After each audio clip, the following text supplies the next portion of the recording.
পাটনায় গ্যাংস্টারকে shoot আউটের ঘটনায় খোঁজ মেলে আরো দুজনের। পুলিশের সঙ্গে এনকাউন্টারে গুলিবিদ্ধ হয় তারা।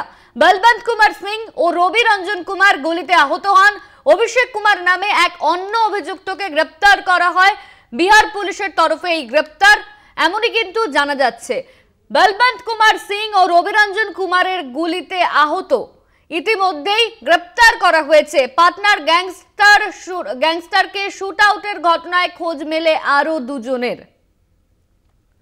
পুলিশের সঙ্গে এনকাউন্টারে গুলিবিদ্ধ হয় তারা। বলবন্ত কুমার সিং, রবি রঞ্জন কুমার গুলিতে আহত। অভিষেক কুমার নামে অন্য এক অভিযুক্তকে গ্রেপ্তার বিহার পুলিশের। অন্য এক অভিযুক্তকেও গ্রেপ্তার করে বিহার পুলিশ। অভিষেক কুমার নামে এক অন্য অভিযুক্তকে বিহারের পুলিশ গ্রেপ্তার করে। পাটনার গ্যাংস্টারকে শুট আউটের ঘটনায় খোঁজ মেলে আরো দুজনের।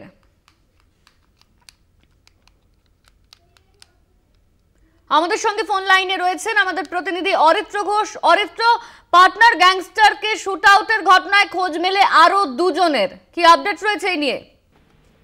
দেখো, পাটনার পারস হাসপাতালে গত কয়েকদিন আগে চন্দন মিশ্রকে শুট আউট করা হয়েছিল। সেই খুনের ঘটনায় দুজন দুষ্কৃতীকে এই মুহূর্তে পুলিশ তাদের অ্যাপ্রেহেন্ড করেছে এবং যেটা জানা যাচ্ছে যে এনকাউন্টারে সেই দুজন দুষ্কৃতী গুলিবিদ্ধ হয়েছেন। যেটা জানা বিহার পুলিশ সূত্রে খবর, মঙ্গলবার ভোর নাগাদ ভোজপুর এলাকায় একটি এনকাউন্টার হয়।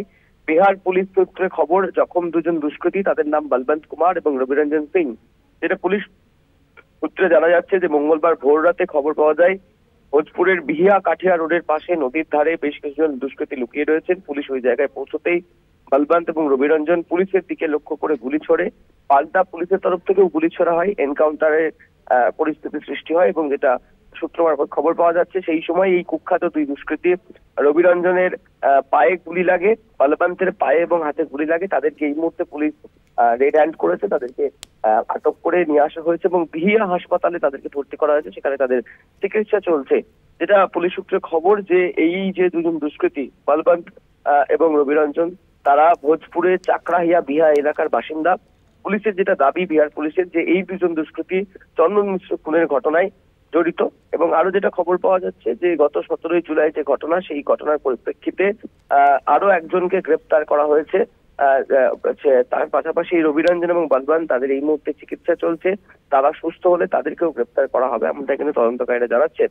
সব মিলিয়ে এই পারস হাসপাতালের যে ঘটনা, হাসপাতালের মধ্যে থেকে প্রকাশ্য দিবালোকে যে ছবি সিসিটিভিতেই ধরা পড়েছিল, সেই ঘটনায় কিন্তু এবার এনকাউন্টারে দুজন দুষ্কৃতী তারা জখম হয়েছেন এবং আরো একজন দুষ্কৃতী তাকে গ্রেপ্তার করেছে বিহার পুলিশ। যারা জখম হয়েছেন তাদের এই মুহূর্তে চিকিৎসা চলছে। চিকিৎসা শেষ হওয়ার পরেই তাদেরকেও গ্রেপ্তার করা হবে, আমাদের জানা যাচ্ছে বিহার পুলিশ সূত্রে। ধন্যবাদ তোমায় অরিত্র। আমাদের সঙ্গে ফোন লাইনে ছিলেন আমাদের প্রতিনিধি অরিত্র ঘোষ।